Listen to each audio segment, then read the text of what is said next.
Good afternoon, everybody, and welcome to our lecture of today. It is in dedication of Indigenous Peoples Day lecture.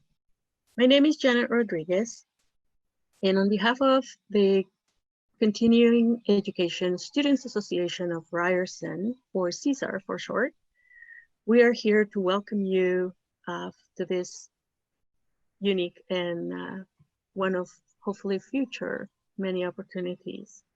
We want to recognize the joint efforts of CESAR with Chang School, and especially with the certificate of Aboriginal knowledges and experiences. And we encourage you all to be present and learn from this experience.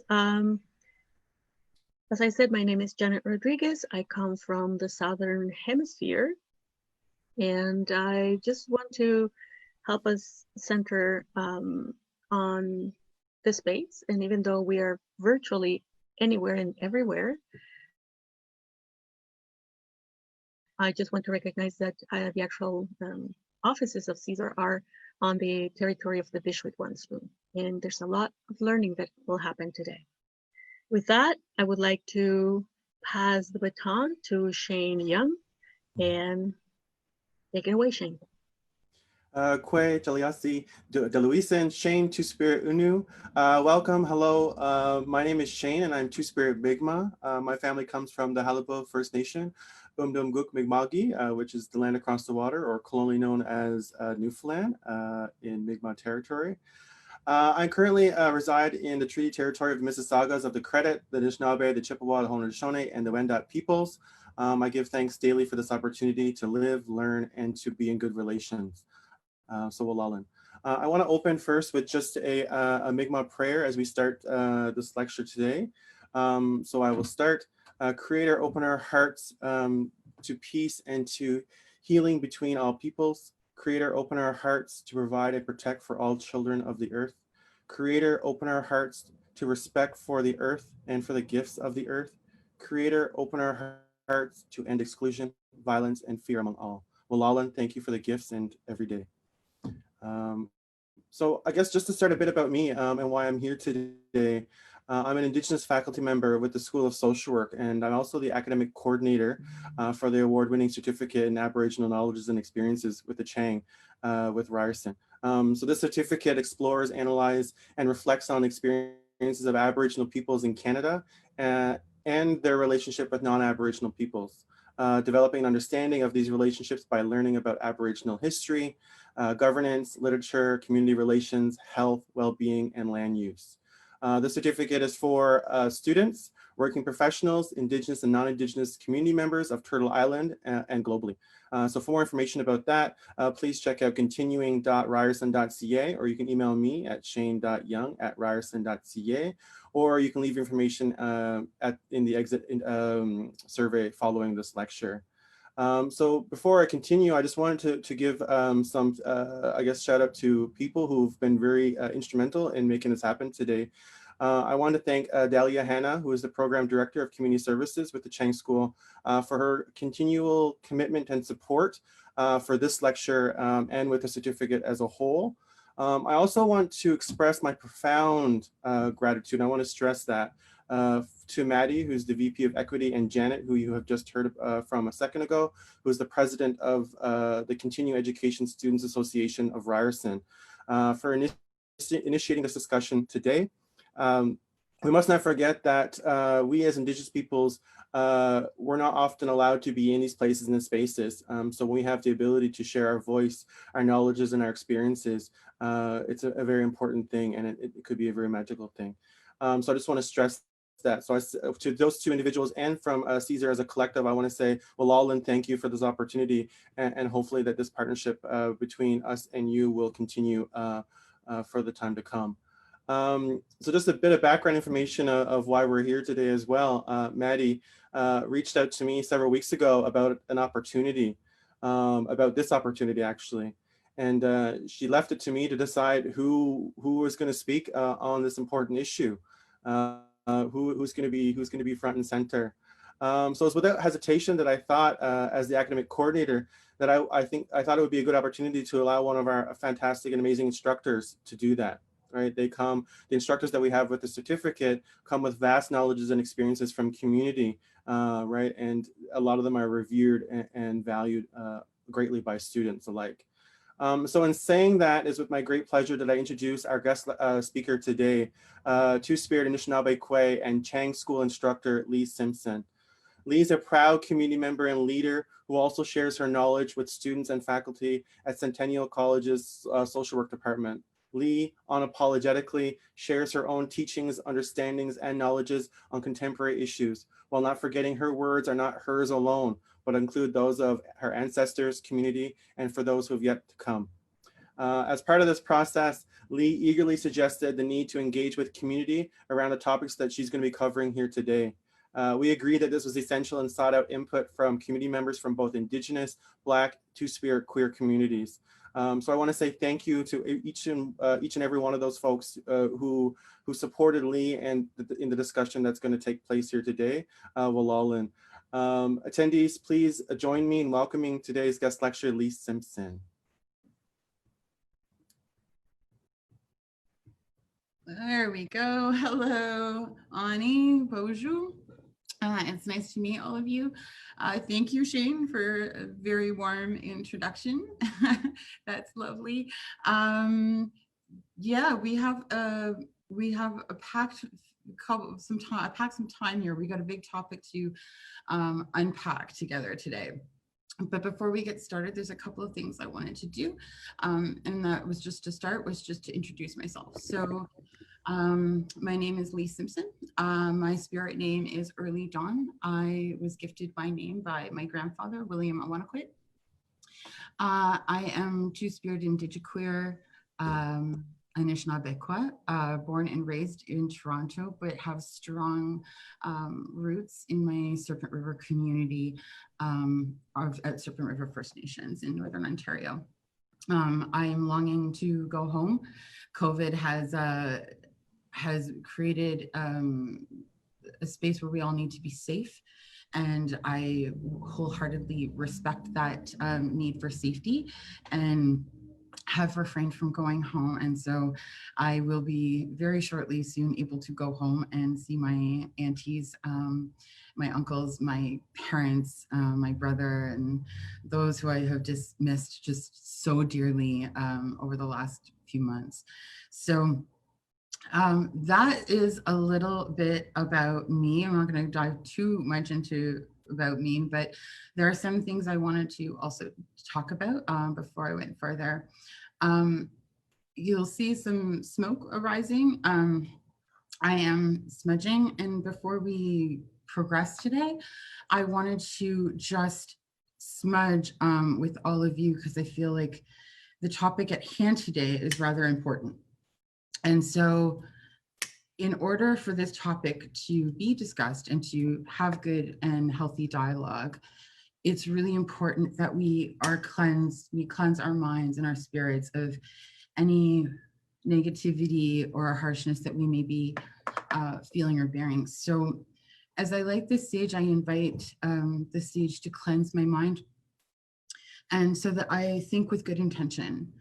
I give it to my throat so that I speak with good intention, my ears so that I hear you all with good intention and that we hear one another, my heart so that I lead with good intention, and my body so that I walk forward with good intention. And I wish all of this for you as well, so that we can have meaningful discussions and conversations and topics today. The other thing that I want to talk about is, Shane touched on this a little bit, and that is I do not speak for the Indigenous population around the world. I do not speak for the First Nations, Métis or Inuit people of Canada and Turtle Island. I do not speak for all Anishinaabe. I do not speak for all Anishinaabekwe. I do not speak for all Indigiqueer and Two-Spirited people. The thoughts that I present for you today are my own. They come from my lived experiences. They come from the teachings of my aunties, my uncles, my parents, my family, my grandparents, and knowledge keepers that I have had the pleasure of befriending and spending time with, and listening to their lived experiences and listening to their teachings, their Kadasawin, their traditional knowledges. And I'm very blessed that all of those interactions and lived experiences have informed my way of being and my way of existing in the world and my way of seeing the world. And I want to be very clear that that is the communication in which I come from today. So with that being said, I also think it is incredibly important to invite the ancestors to be here with us today, to invite all of our ancestors here today. So I'm going to invite them in with song. And I'm going to do 6 verses of this song, and it's called Gwando Day. And this is a traveling song. And I'm asking our ancestors to travel down and to be with us today. It is 6 verses, the 4 for the 4 directions, the north, south, east, and the west, the 1 to the sky world, and 1 to Mother Earth.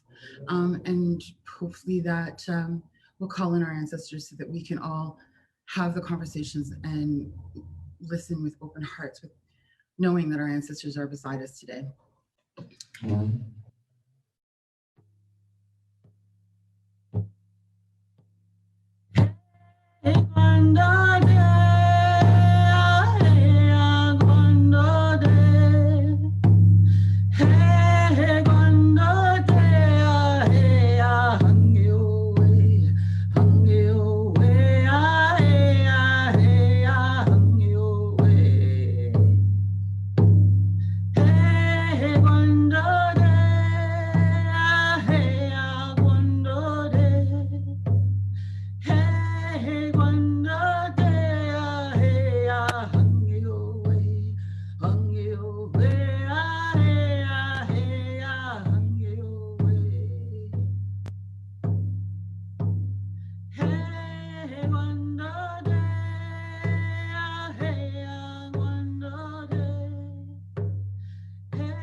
All right, my friends, I feel that we are blessed with our ancestors, and I feel they are here and they're with us.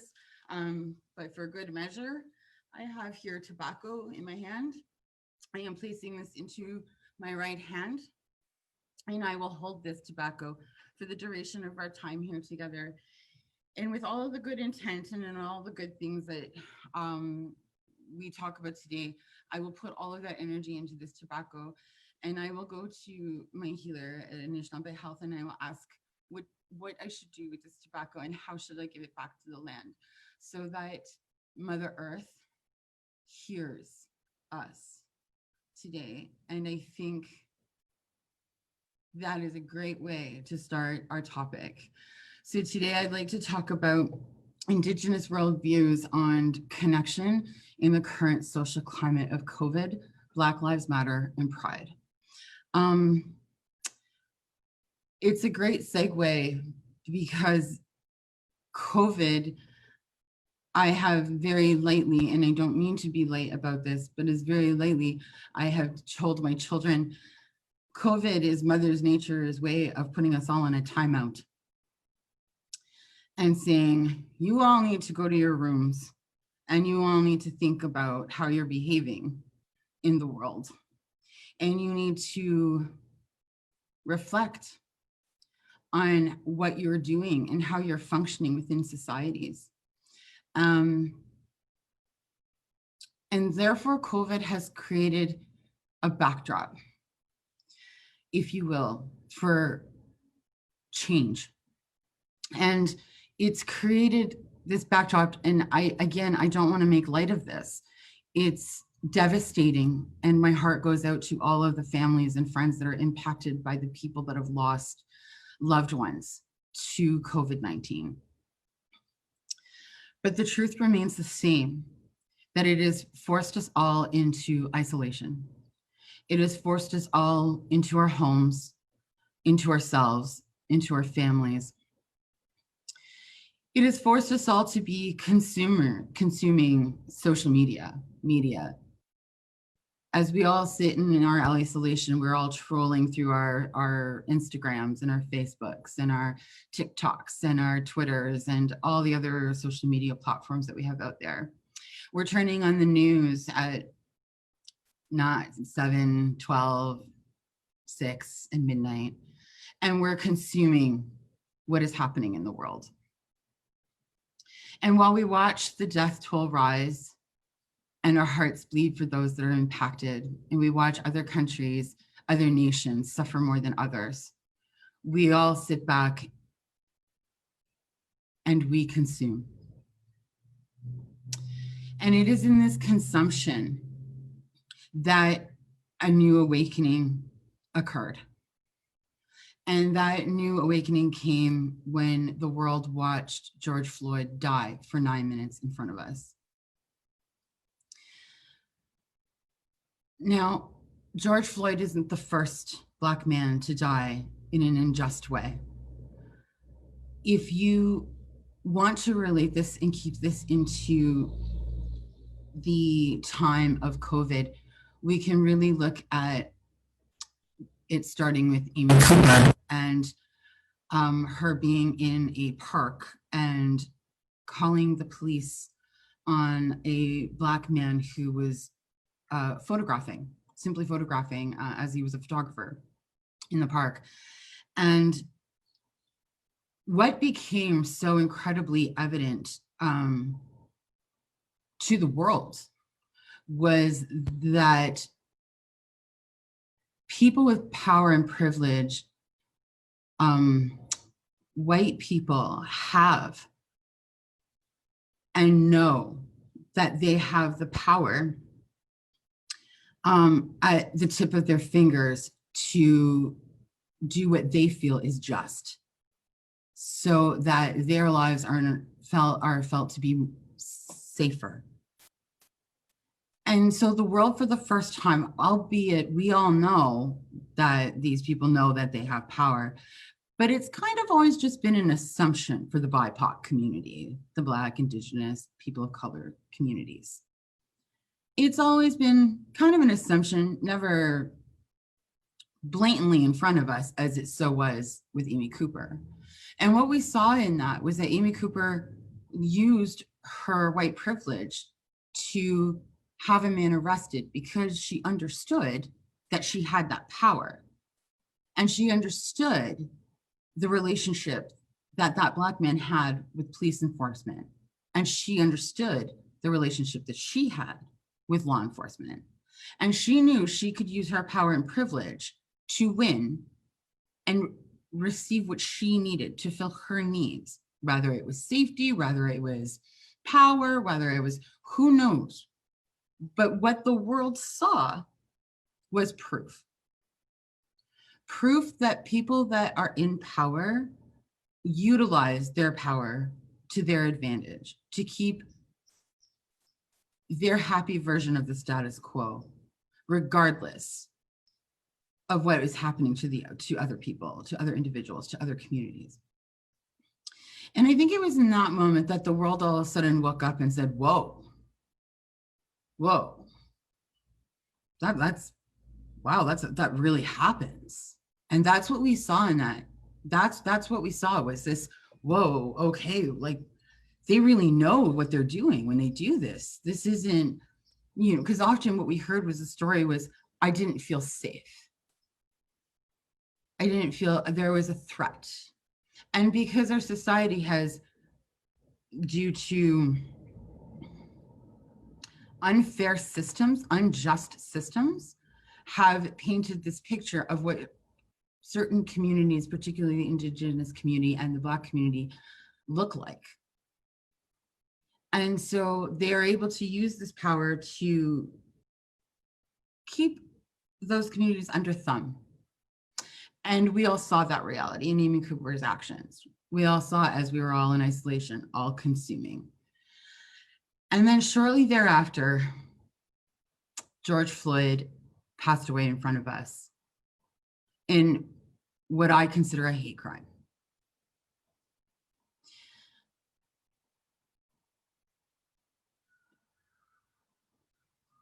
What is hard to watch about George Floyd is that this is not new. It was just the first time that we all witnessed it for 9 minutes. It wasn't an othered story in the news. It wasn't an othered article that you trolled past on social media. It was blatantly there for all of us to watch and to see. What I want to share with you are some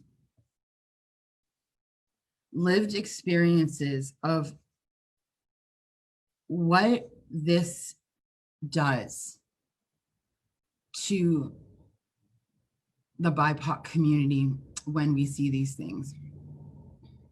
And I'm going to share some stories. And in this, what I'm really hoping is that we see kinship and we see that we are very much alike and not so different. I've had the pleasure of having many conversations with many people over the past month, all about race and the lived experiences of being racialized and what it is to work in these very large white Western institutions. And I'm going to share with you what some of my stories are. As an Indigenous queer Anishinaabekwe, my voice is not often welcomed to the table.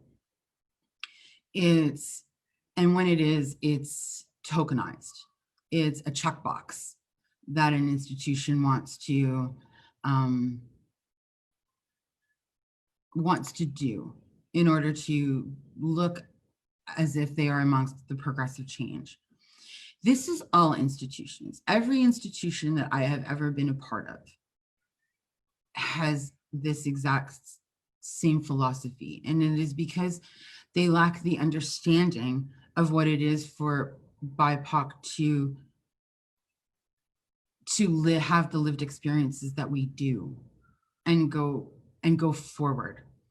I had this wonderful conversation with a very dear friend of mine, and we were talking about how microaggressions impact our day. And we talked about what it is like to wake up in the morning and you want to check, your memories on Facebook maybe, or you have a bunch of notifications on Instagram, so you want to see what your friends are up to. And when you open it up, you see someone look like you be murdered in front of you for looking like you. For me, I open up during Standing Rock and I see dogs being unleashed on people that look like me for being people that look like me. They're being pepper sprayed. They have hoses turned on them in sub-zero temperatures. They are treated inhumanely because they look like me, because they are fighting for a better tomorrow. They're protecting the resources. They're protecting the future. And for that, they are met with inhumane actions by the people, by the very people that are supposed to protect and uphold. When you start your day looking at these things, it impacts you. It becomes social or emotional management. And you all to talk yourself down from that sadness, that despair of your kin being hurt for believing in what you believe in, for looking the way you look, for being born who you were born to be as well. And then you go and you arrive to that meeting, having gone through all that emotional labor, and you're asked to speak. And when you're invited to the table, and you're proud, because I was very proud to be invited to the table. I worked very hard climbing my way up in a westernized educational system when that learning did not work for me. And so I worked harder than the next person, because it didn't come natural to me, because an Indigenous way of knowing has been wrong by Western standards. And so those of us that wanted to pursue academia really had to wear two hats, two brains, in order to be successful. And when you finally make it to the table, when I finally make it to the table and I'm asked a question and then I'm shut down and somebody speaks over me about an unrelated topic, or it's pacified by a compliment, or I haven't spoken yet, and yet I'm being complimented for my work, and I'm not sure, and I'm sitting there not sure what exactly they're complimenting, because I haven't had the opportunity to speak yet. And I quickly realized that I'm a checkbox. And I quickly realized that my voice is not invited to the table, just my earrings, the title of my job. That's what's been invited to the meeting. And so this is not just my story. In having these conversations with colleagues and friends, this is also their story. How we go through these microaggressions throughout the day, how we have to view inhumane acts of hate on our people. And then we're forced then to show up at that Zoom meeting or take that call with a smile on our face, with the reports being completed, all while never any recognition of the emotional management we had to do all the hours that led up to that meeting. And that goes very unseen and very untalked about. We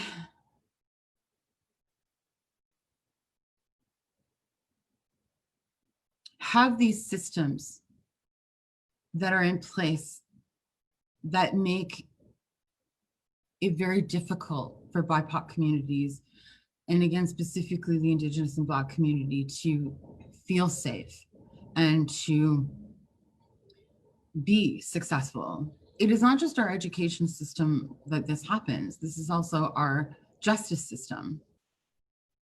We see this in the incarceration rates of Black and Indigenous individuals, disproportionate rates. We see this in our child welfare system, again, with disproportionate rates of Black and Indigenous children in care. Not a lot of safety has been provided for BIPOC communities to be successful, to have these spaces for our voices to be heard. And change needs to happen. So how does that change happen? I'd like to take an opportunity now to share a poem with you that I'm going to share two poems with you. The first one I'm going to read, and then the second one I will introduce a little bit better, but I want you all to understand that this is the crux of why we're meeting today and why we're doing all of this work today. This is called Story Sharing by Richard Wagamasi, who is a beautiful Indigenous writer here from Canada that who not so long ago passed away to the spirit world, but nonetheless his words remain here and full of wisdom. So here we go. All that we are is story. From the moment we are born to the time we continue on our spirit journey, we are involved in the creation of the story of our time here. It is what we arrive with. It is all we leave behind. We are not the things we accumulate. We are not the things we deem important. We are story, all of us. What comes to matter then is the creation of the best possible story we can while we are here. You, me, us, together. When we can do that and we take the time to share those stories, we get bigger inside. We see each other. We recognize our kinship, and we change the world one story at a time. And that is truly the crux of this, is to understand that all of these communities that suffer such great oppressions, we have more in common than we do than not. And it is in that commonality that we must find solidarity to create change, to shift the systems and those that have the power to shift those systems and shift their thinking, opening up their eyes, their hearts, their minds. What can they do? How can they make changes? And in doing so, listening to their stories, because everybody has a story. And that is how we learn, and that is how we move together, and that's how we move forward. I have a dear friend that I talk a lot about with. Her name is Joanna Niles. She's a brilliant poet and author, and she has been a great support for me, and I hope I am doing her justice in supporting her. And we have talked many times about the oppressions of Indigenous communities and the oppressions on Black communities. And I wholeheartedly believe right now that in the great talking circle, it is time for the Black community to hold the feather. It is time for the rest of us to stop. It is time for the rest of us to listen. And it is time for us to support the Black community in the way they need our support, not in the way that that you may think they need our support, but rather listening. So I'd like to take this opportunity right now, as I have asked Joanna to write a poem for today. It's a beautiful poem, and I truly hope that you all enjoy it as much as I do. So whenever you're ready to air that, let's watch Joanna.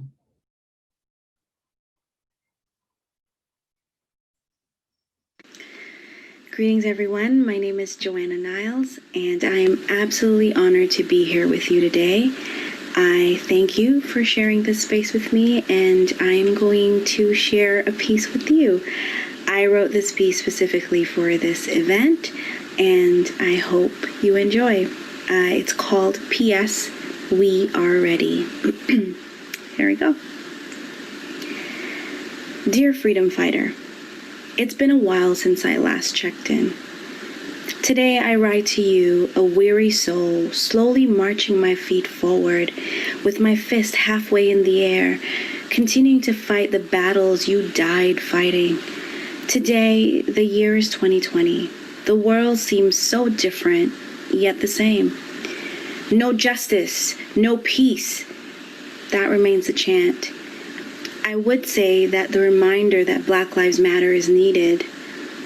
But if our lives never mattered in the first place, it's not so much a reminder, but a declaration. Today, there seems to be an awakening to our generational fight. But I can't help but be pessimistic about it all. How do I celebrate an awakening to a story that has been shared many generations over?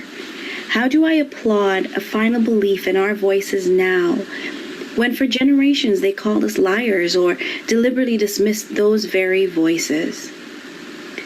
I do question it, oh freedom fighter, because this is our story today. This is our progress. This is the truth today. The truth is that society, this society, it welcomes us into their spaces, their corporate spaces, their business spaces, their academic spaces, spaces built on stolen property, declared as theirs, restricting those who rightfully own it, then applauding them for having made it through the door. They say we are welcome. We are a team. We are at the we are near the table. They ask us to speak, they ask us to share, but wait, pause, not so fast. Our stories are too heavy to share. Those conversations are too heavy to have. They say, I know it's painful, but that pain is just too heavy to consider right now. So we shut down, return to our spot, the one near the table, but then our voices are too quiet. Wait, no, we are too loud, too angry, too inappropriate. But oh wow. You sure do sound articulate when you speak. But we can't talk about that right now. This is not the right time. And when faced with the numerous visualizations of Black bodies being brutalized, we hurt, but we must be mindful how we express that hurt. They ask us, why can't we protest peacefully? And then we quietly kneel, but it's too disrespectful. And then the anger and the frustration, it boils, and the trauma, it infests the core of our very beings. And the rage is right there, but be careful. You have that Zoom meeting tomorrow. You must be professional. You must smile and don't appear to be too angry. Freedom fighter, we want to speak up. We need to speak up. We scream, but then we are reminded of our place. They say, why must you always play the race card? The card they pull day in, day out, reminding us that even though we are articulate, we are the other. I'm Black, but not really Black, but Black nevertheless. The card they pull when they ask me where I'm really from. The can I touch your hair? How do you wash it? Is it really yours card? The how did you get this job? Get into this university, get into this program, get this award card. The card that says even though you worked your your butt off to get here, you don't really deserve to exist in their space. See, freedom fighter, the race card is theirs to pull. It's theirs to use, to pacify, to silence, to dismiss, discourage, and remind us of who they have decided we should be. Freedom fighter, we don't have a card to pull. We are beyond cards. We have a battle to fight. We have bridges to build. We have lives to save. We have kings and queens to raise. We have legacies to protect, uphold, push forward. A young king named Keaton rose up and provided us with the battle cry. He said, I just want to live. And we will live.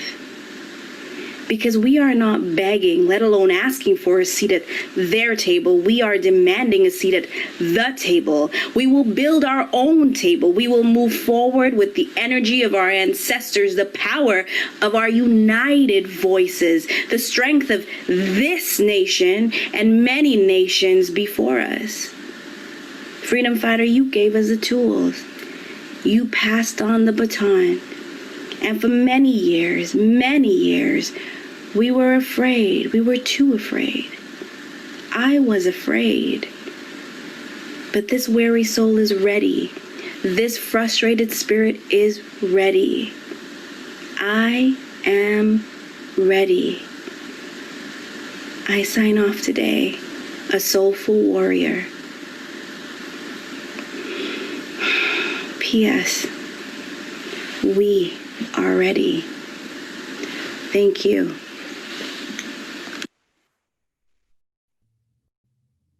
We are ready. I don't think she could have said that any better, my dear wise friend. It gets me every time. That poem, every time it gets me, because I feel her words. I know that pain. And I think many of us do. I think many of us can resonate with those thoughts and those feelings and being in that space. And what power. I hope you're all seeing the power of story sharing so far. And seeing and starting to see glimpses of kinship in all of this. Joe and I had this great conversation about why does this happen in 2020? How? And I know a lot of you are asking yourselves this very same question. How is this happening? How have we not progressed enough? How does this continue? And I was sharing with her that I watched a vlog of Trevor Noah. And he had this very interesting statement in it, which he referred to as social contracting. And what he talked about was that a society is more or less founded on common principles. And he refers to these as the principles of legitimacy. And there are 3 steps to the principles of legitimacy that uphold a society. And the first one is that everyone in that society must agree on the principles. The second is that the people who enforce these principles have to do so fairly and equitably. The third principle is that everyone must agree in that society that everybody is going to be treated according to those principles. So these principles act as foundational brickwork for society. And so I started to ask myself this question and have this conversation with Joanna, and we started to talk about how what happens then when these communities become disproportionate. And the reality is that when we have such unjust systems governing our society, we recognize that some communities, again, in particular, the Indigenous community and the Black community, our principles are not being met. The principles that we agreed into the society don't work for us. They work, in fact, against us by these powers. And then these powers that be then punish Indigenous and Black folks. So first they create the problem and then punish the problem. When a community of people's principles are not being met over a long course of time, we see breakdowns in those communities. We see hardships not being vast and inequality spreading rampantly because these principles are not being met. What Trevor Noah refers to as social contracting is very much what Indigenous people of Canada refer to as treaties. Treaties are a form of social contracting. It is a contract that we entered with settlers about land, resources, and how to share and live amongst one another.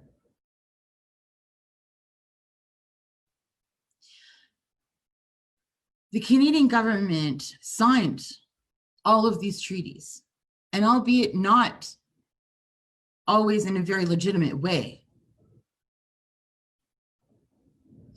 every single treaty from coast to coast has been broken. The social contracts for the Black communities across Turtle Island, meaning the United States and Canada, have been broken. These 2 communities live amongst broken treaties. And in these broken treaties, our principles were not honored. Our values were not honored. And in doing so, placed us into very unequitable situations where our efforts and successes have to come 10 times harder than other folks because of that disparities.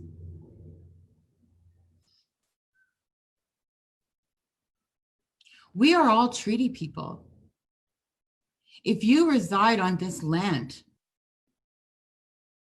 you are a treaty person. The Canadian government signed into this contract on your behalf. So I ask you, what are you doing as a treaty person? Where is your voice in all of this? Your silence is compliance with the status quo. Your silence says, I'm comfortable with the way things are. I'm okay with you suffering. That is what the silence says. It is time to hold all treaty members. It is time for all treaty people, especially our government, to be held accountable to the highest levels.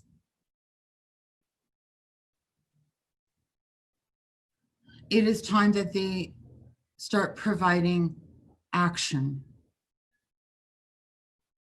instead of just feeding us words.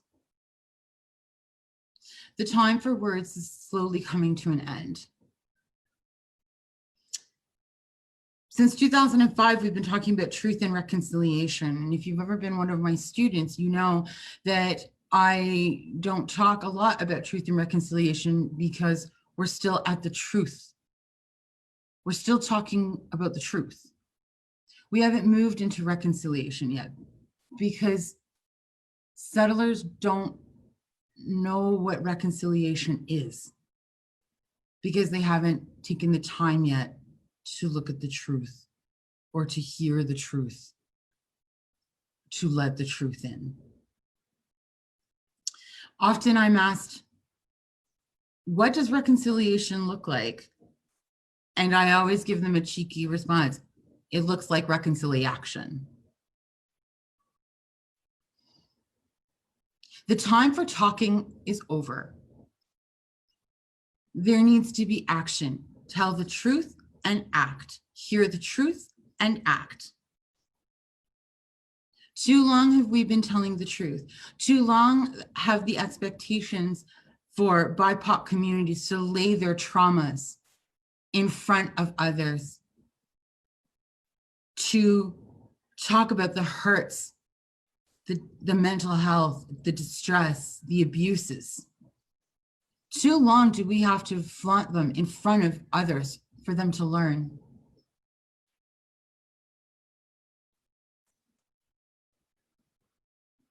So now it's time to not only listen to those stories, but to come together as one community, to push forward in solidarity. Some of you might be thinking, if you feel all this way, Leigh, why do you work within these education systems?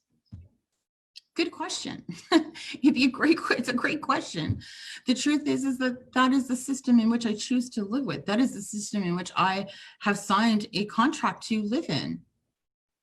And so I work towards educating students in this way with an Indigenous pedagogy. And I hope and I pray at the end of every class that I've shifted a mind enough and that one of those minds are going to get into a position where they can start making changes within. Because that's where real change happens. It happens from within, in and then out. It is the same for systems as it is for us. As COVID has put us all into isolation, many of us have been in a time of reflection. Many of us are looking within. What relationships do we have in our lives? Which ones are toxic and need to be let go of? Which ones are loving and supportive and we need to keep and foster and nourish? What are we doing for the other communities that we interact with? Are we being allies? Or are we just sharing things on social media? Everybody is right now is in a time of self-reflection. They're looking within. And that's where change truly begins. And when we start looking within and we start telling ourselves the truth, we can then hear other truths. And that's what I was hoping for today, is that we hear truths. I'm sharing mine with you today. And I hope that that conversation continues and that you continue to share those truths so that you recognize that we have more in common than not. That we have more of a reason to fight together than to stand alone.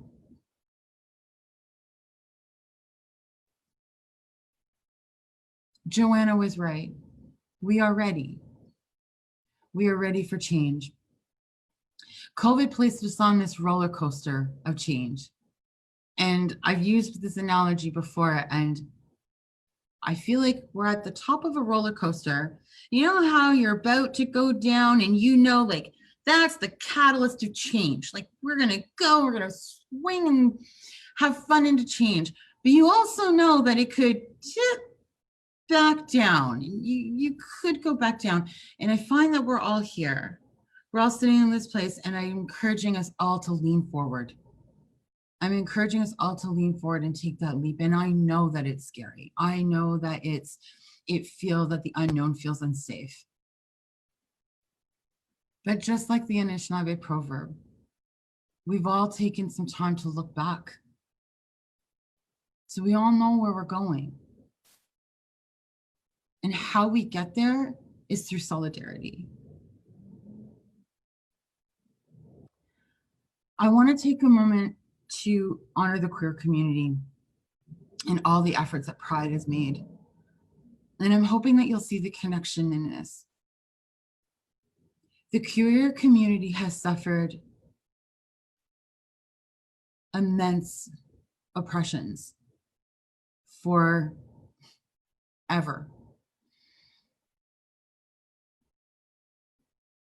It is my belief that the queer community's intersectionality and those lived experience of those intersectional queer persons that can create this space and pave the way for that solidarity.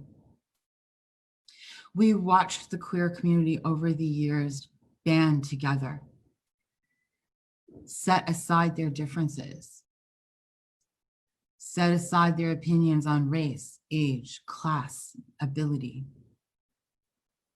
They set them all aside and they paved a rainbow for us all to walk on. They changed legislation. My children will not grow up in a world where their mother is wrong for loving who she loves.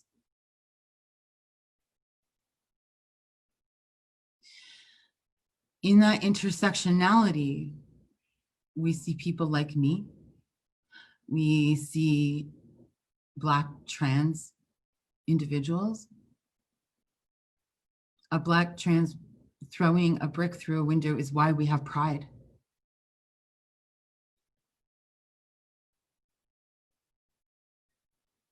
Pride, a celebration that saw equality of love and the equality of humanity. And while I recognize that that is not the case around the world, here on Turtle Island, we're for the most part, let's stick closer to Canada, but for the most part, are incredibly privileged to not have the experiences of the queer communities before us. I can wholeheartedly love my special someone so openly, and I couldn't imagine not loving her in any other way. than the way that I can today. And I give thanks to everyone in the queer community that fought for that. And so the page and the lesson that we can take from the queer community is that despite all of the indifferences that exist, we can set those differences aside and we can come together. We can make changes within our judicial system, within our child welfare system, within our education system, within our healthcare system. All of these systems that govern our society is plagued with racism and oppression. We can change these things. I think sometimes it seems daunting that we can make these changes. It's too big. It's too intense. It's going to cost too much money. Let me tell you how many times I've been told I'm too intense. Every time I open my mouth on an Indigenous issue, I'm accused of being too intense. But I never let that stop me. I kept being intense. And being intense and telling the truth, and my truth led me here to this very moment, speaking to all of you in hopes that I can somehow have the right combination of words in the right rhythmic order that your ears can hear our kinship, hear our commonalities instead of our indifferences. This has truly been quite an honor to do. When I first received this email, and the request to do this, my core was rattled. It was just rattled. And I took my phone and I threw it clear across the couch. I was so rattled. I was just like, nope, can't look at that. And it kept picking at me. And I went back to the email and I read it again. And I had seen some topic ideas and went, nope, nope, nope, nope. And again, I threw my phone and something kept just picking at me. And so I read it in its entirety. And it said at the end, you have full academic freedom. For the first time in my 42 years, I was given academic freedom. For the first time in 42 years, I was given a platform for my voice, for my grandmother's voice, for my mother's voice, for my auntie's voices. I was given a platform. And so I answered the call for me, for them, for everyone. Not because we have the same story, but we have similar stories. Prior to 1986, my aunties, my mom, my grandmother, they were not able to get a degree, not without losing their identity.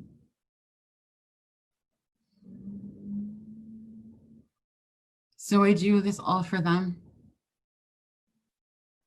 Even though most of them, I'm very proud to say that my grandmother marched the Trans Canada to Ottawa, and she fought and protested for gender equity within the Indian Act.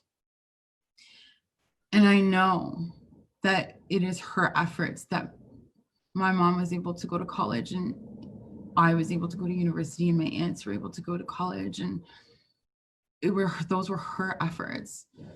And so sometimes I'm just so overwhelmed when I have these platforms that I hope she's looking down and she sees that all of her efforts were not in vain.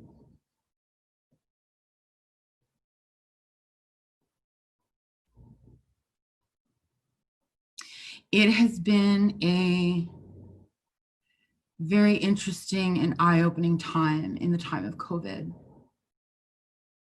And I have spent a lot of time being separated from my family and being forced into places of reflection and what my contributions are in the relationships that I have in my life and the acts that I'm doing.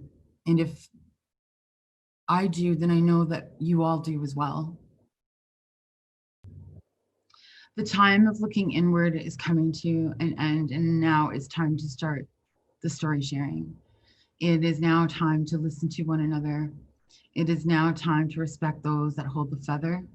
It is now time to walk together, to see those connections, to form solidarity, and to create change. And I just want to say, Chimigwech, Chimigwech, Chimigwech to Shane and Maddie and CESAR and Ryerson University for giving this Kwe a platform, and for being so incredibly supported every step of the way. Just this, my friends, is reconciliation.